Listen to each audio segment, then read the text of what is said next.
So now it sounds like the Cleveland Browns are going to all but imprison Shedeur Sanders in the football sense of a very talented rookie quarterback who obviously needs reps. There was one kind of knucklehead play call where it was 4th and 1 and we went empty.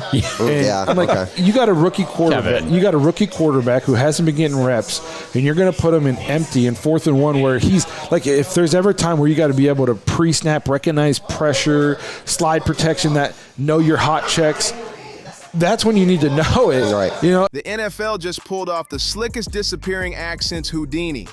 Only this time, it wasn't rabbits. It was the fans vanishing like smoke in the wind. 1 minute, the stands were packed. The next, they looked emptier than a pizza box after a college dorm party. Shedeur Sanders got benched, and suddenly those once electric arenas turned into echo chambers, filled with regret instead of roars. Viewership didn't just dip, it crashed like the stock market on Black Monday, making it feel like fans were forced to watch reruns of accounting tutorials instead of football. The league is burning right in front of us, and it's messy. The NFL promised fireworks, but all we got was the sporting version of stale tap water, and not even cold. This night was hyped to be unforgettable. Shedeur Sanders, the rookie phenom, the quarterback everyone came to see torch prime time. But instead, the cameras cut to Joe Flacco trotting out like he just got pulled from a retirement league. The entire stadium froze, questioning if they'd walked into a nursing home talent show instead of an NFL showdown. In seconds, the energy flipped from electric to tragic. Starter. Joe Flacco got off his couch and won Comeback Player of the Year in 2023 for the same coach. He knows what Joe Flacco can do. Joe Flacco has been doing this a long time. You can argue his run to a Super Bowl is the greatest run we've seen by a quarterback because of who he had to go through. I don't know about that. The preseason, no, I'm saying you can argue it. The preseason, Keith can attest to this. We've been in training camp killing our bodies. You get in a preseason game, even though you want to play, you're not turning it up. Tailgaters who'd been hyping up Shedeur's primetime debut ended up doom scrolling like kids who just found out their Wi-Fi got cut. The buzz turned to boredom so fast it was painful to watch. Season ticket holders who practically mortgaged their futures just to sit in those overpriced seats started grilling anybody in a polo shirt who even looked like they worked for the Browns. People weren't just frustrated, they felt played. The adrenaline, the hype, that sweet taste of finally having a real franchise quarterback in Cleveland, it all vanished quicker than steam off a frozen street corner. And let's be real, this wasn't just a harmless lineup swap. No, this was betrayal, flat-out betrayal. A broken promise between a beaten-down fan base and an organization that swears every year this time is different. The Browns basically looked fans in the eyes and said, "Remember that game we hyped like the second coming? Forget that. Here's Joe Flacco. Deal with it." The NFL built this night like it was the Super Bowl of quarterback debuts, only to rip the rug out in the cruelest way. The NFL marketing machine was blasting like a rocket launch. Shedeur versus Burrow. Two young stars billed as the future of football, locked in a generational showdown. You mean to tell me the Cleveland Browns listed Shedeur Sanders as inactive today? Inactive? Yo, look, man. At this point, hey, I'm a fan of Shedeur, I'm a fan of Dion, but we just need to stop caring. Because the more people actually trying to tune in to watch Shedeur, the more they ain't going to play him, and the more they using him for clout and clickbait. They don't want the guy. The owner don't want him. The coach don't want him. The general manager don't want him. They don't want him on the team. Obviously, the NFL do not want Shiloh or Shedeur in the league, but Shedeur is good for money and ratings. ESPN built custom graphics, Amazon rolled out extra camera angles, and the NFL Network practically turned it into a college course titled, "How Shedeur Sanders Will Torch the Bengals Defense." The hype wasn't casual, it was force-fed, shoved down throats like the league was resurrecting Brady versus Manning for a new era. And then, boom. The Browns pulled the plug on the very reason the world tuned in. They benched the one guy who was supposed to light up primetime. That's like selling tickets for Beyonce at Coachella and instead sending out a middle school choir to sing "Single Ladies." The disappointment hit harder than a blindside sack. The second fans saw Joe Flacco jogging onto the field. Ratings collapsed like a house of cards in a hurricane. By halftime, only 11 million diehards stayed locked in, maybe praying it was some twisted prank. Come out. To me, that was so stupid. Well, I don't care that Snoop Huntley can come in and go 1 of 1 for 7 yards in a 2-minute drill. He's not going to be on the team tomorrow. Why would you not let Shedeur have the 2-minute drill and see if he can do it? Can he shake off? We just talked about how he had poor body language. He looked defeated. Can he shake it off in the moment? Hey, I've had a bad half, but we still, as bad as I've played, we have a chance to go out and win this football game. Can I go out and orchestrate a 2-minute drive to get us into field goal range to win this football game? And instead, you put in the guy who's not going to be on the team. By the fourth, that number dipped to 9 million, mostly desperate gamblers glued to the action because their wallets were on the line. A 40% ratings crash in NFL language? That's not just bad, that's catastrophic. Network execs were in full meltdown mode mid-game, scrambling on emergency calls like NASA engineers trying to stop a spaceship from blowing up in orbit. Advertisers were furious, demanding refunds on the spot. Broadcast teams were panicking, and somewhere in a glassy boardroom, you just know some old exec in a $1,000 suit was seriously asking, can we deep fake Shedeur into this game just to save the night? That's how desperate it got. And this wasn't just a ratings dip, it was a full-blown collapse across the board. Streaming subscriptions dipped, fantasy football platforms tanked in engagement, and even sports betting apps felt the hit. The entire money machine crumbled because the one star everyone tuned in for was standing on the sideline, helmet in hand, looking like somebody had stolen his ride. Fans don't just want football anymore, they want icons, and the Browns robbed them. By the third quarter, whole sections of the stadium were ghost towns.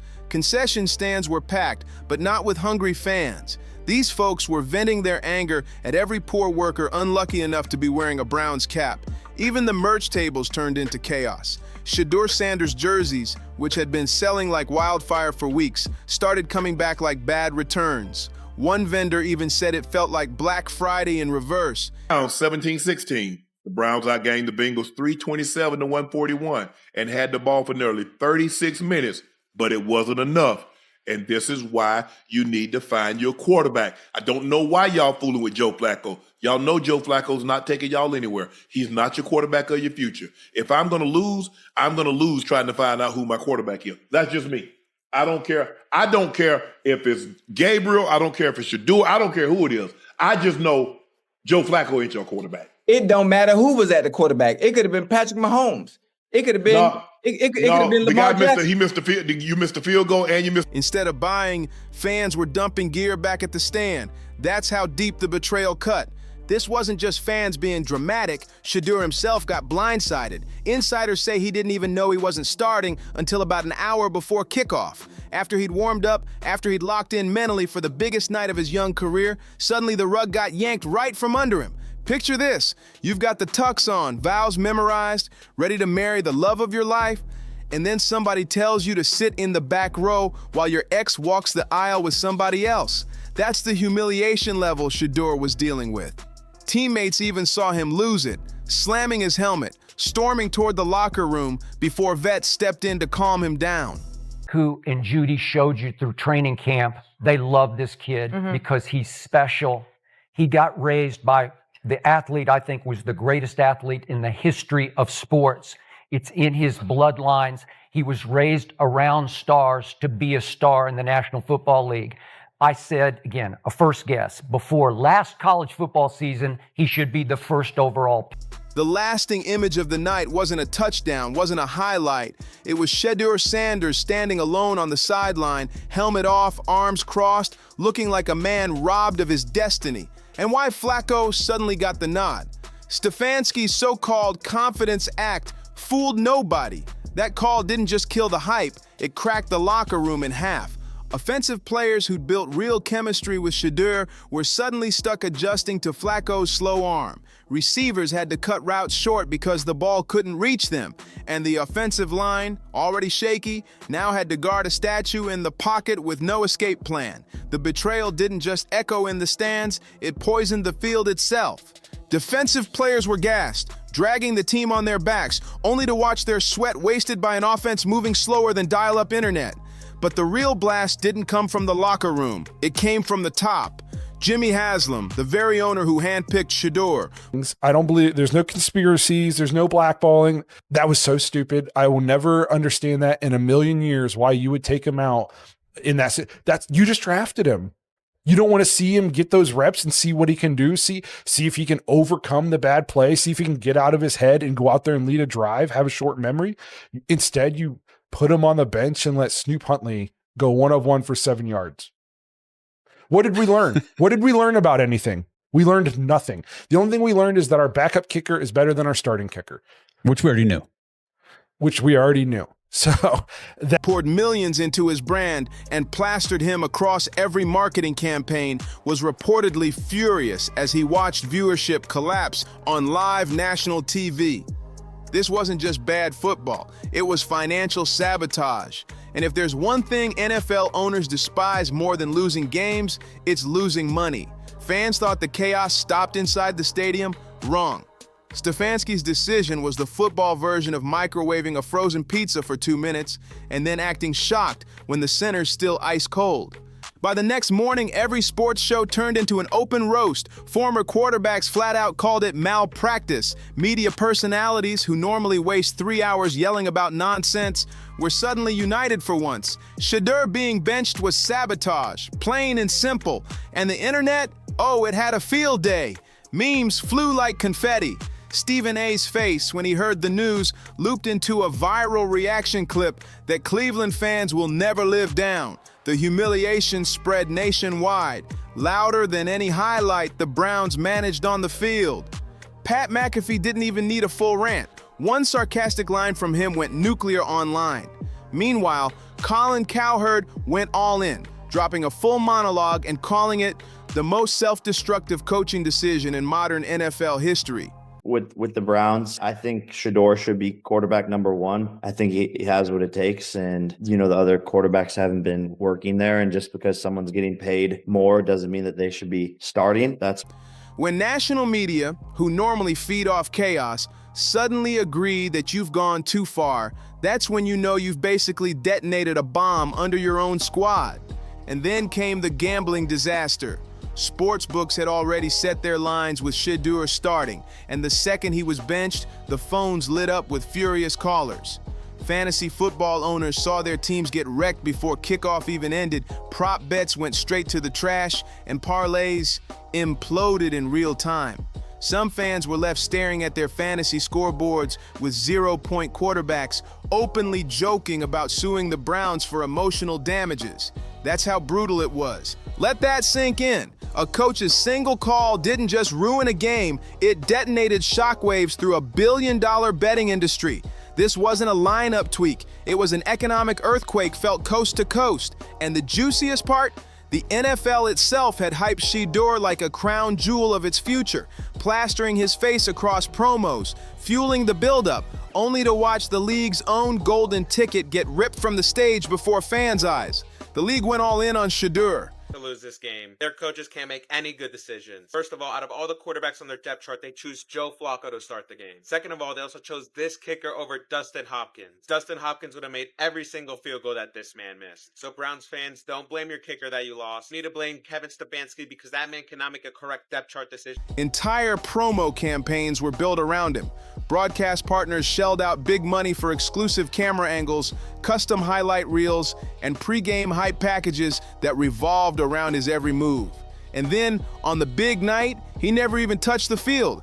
That's like spending millions to market a blockbuster film with the star front and center in every trailer, only for the actual release to swap him out with a stunt double fumbling lines on screen. Total embarrassment. The fractures didn't stay hidden either. They spilled out on social media for the world to see. Younger players were liking posts demanding Shedeur start. Some even reshared memes clowning Stefanski's decision. And the ones who tried to keep it diplomatic, their faces and body language gave it all away. The locker room wasn't just divided, it was collapsing in plain sight. Ownership, meanwhile, was boiling. Jimmy Haslam, the man who personally pushed for drafting Shedeur, had to sit there and watch his carefully built house of cards collapse live on national TV. Fed up, dude. People are sick of waiting. Like, we started the show saying don't book your trip to San Francisco for the Super Bowl. That's not what people want to hear. This is a GM and a head coach that inherited a roster with Baker Mayfield on his rookie deal, Odell Beckham Jr., Jarvis Landry, Nick Chubb, Myles Garrett. You beat Pittsburgh in Pittsburgh. People are fed up. Like, you mentioned 6 games, Daryl. Look at the first 6. Like they got to find a way to win some ball games because people have had it with this regime. And I don't blame them. It's time to start winning some games, and it's time to get... The NFL had banked on Shedeur's arrival to boost ticket sales, skyrocket merch, and spike ratings across the board. Instead, the entire investment went up in flames before halftime. That was the business plan, and Stefanski torched it all in one reckless night. Marketing dollars burned, sponsorships put at risk, season ticket renewals dropping like flies before the final whistle even blew. One insider even said Jimmy Haslam was pacing like a man watching his stock portfolio tank in real time. And honestly, that's exactly what was happening. It's one thing to lose a football game. It's another thing entirely to sabotage your own franchise's golden goose. Owners don't fire coaches just for losing. They fire them when they cost money. And every empty stadium seat, every canceled Amazon Prime subscription, every fan demanding refunds made Stefanski's chair heat up faster than a skillet left in a blazing oven. Because in the NFL, nothing makes billionaires angrier than realizing one of their own is shrinking the pie instead of growing it. Meanwhile, Shedeur went silent. No interviews, no social posts, nothing. Each other when they took one guy in the 3rd round and the other in the 5th, and then brought a quarterback kerfuffle to camp and gave 3 guys a chance and 1 guy not a chance. So when the one guy that gave no serious chance to win this job went out there and outplayed everybody but the guy who started the job, it should be on record. That is the whole point. This exercise was, how do you roll these guys out? What chance do you give? 3 guys were given a chance. And before Dylan's hamstring injury, which gave Shedeur the opportunity, and not anything else, that gave him the opportunity to Wally Pip him, which hasn't happened. Before that, they were very seriously doing everything they could to prop Dylan up to see if... And in today's NFL, silence screams louder than any press conference. His camp, though, made sure whispers got out. He felt blindsided, humiliated, and was even considering an escape plan if things didn't change. And then came Shedeur Sanders, dropping cryptic bombs online about knowing your worth and never staying where you're not valued. Subtle? Not at all. Effective? Absolutely. The writing was on the wall, and fans could read it in neon. What started as a simple benching suddenly snowballed into a full-blown league-wide drama. Other franchises began circling like sharks, waiting to see if Cleveland's chaos could become their golden opportunity. Agents were buzzing about new contract clauses to protect young quarterbacks from insecure coaches pulling sabotage stunts. Even the NFLPA started sniffing around, questioning if benching Shedeur violated some unspoken standard of competitive integrity. That's how deep this mess went. By midweek, the damage was measurable and ugly. Merch sales cratered like a stock crash. Season ticket renewal lines lit up not with buyers, but with furious fans canceling.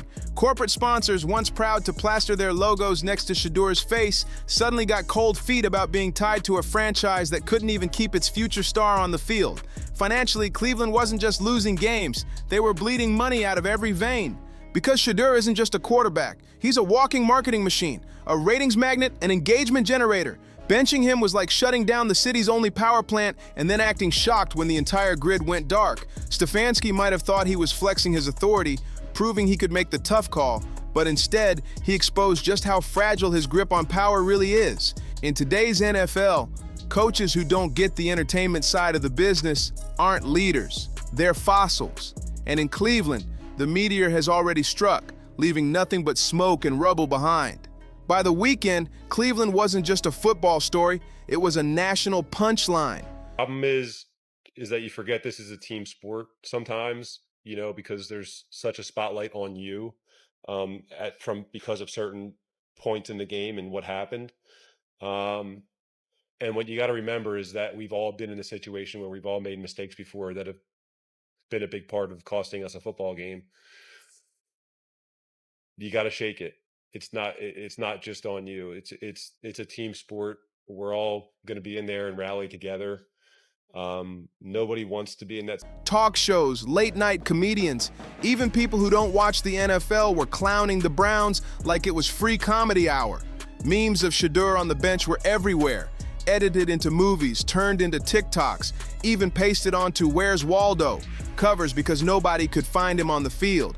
Inside the building, things were even uglier. Players who'd once bought into Stefanski's system now whispered that he'd lost the locker room. Some were questioning if he was sabotaging the future just to protect his own pride. And ownership? Furious doesn't even cover it. Rumors swirled that heated meetings turned into shouting matches, with Haslam demanding answers and staff scrambling to dodge blame. The Browns thought they could bench one rookie and move on. But instead, they cracked open a scandal that won't close anytime soon. In one brutal week, they didn't just lose a game. They lost trust, money, and the narrative. And in today's NFL, that's the deadliest hat trick of all. And just when it looked like the storm couldn't get any louder, the whispers turned into headlines. Front offices from rival teams were circling, waiting to see if Cleveland might actually hand away their golden ticket on a silver platter. Imagine the chaos if Shedeur Sanders, the very player the NFL hyped as its future, ends up rocking another jersey, all because of one coach's ego trip. For the Browns, this wasn't just a benching, it was a warning shot. The locker room is cracking, the fan base is boiling, the sponsors are panicking, and the league itself is laughing. Meanwhile, Shedeur doesn't need to say a single word. His silence is louder than any press conference. Every sideline camera shot reminds the world who truly holds the power now. And make no mistake, this saga is far from over. This is just the opening chapter of what could explode into the biggest quarterback drama in modern NFL history. If Cleveland doesn't fix it fast, they won't just lose a player, they'll lose an entire era before it even begins. So if you enjoyed this breakdown, don't forget to like, subscribe, and share, and I'll see you on the next one.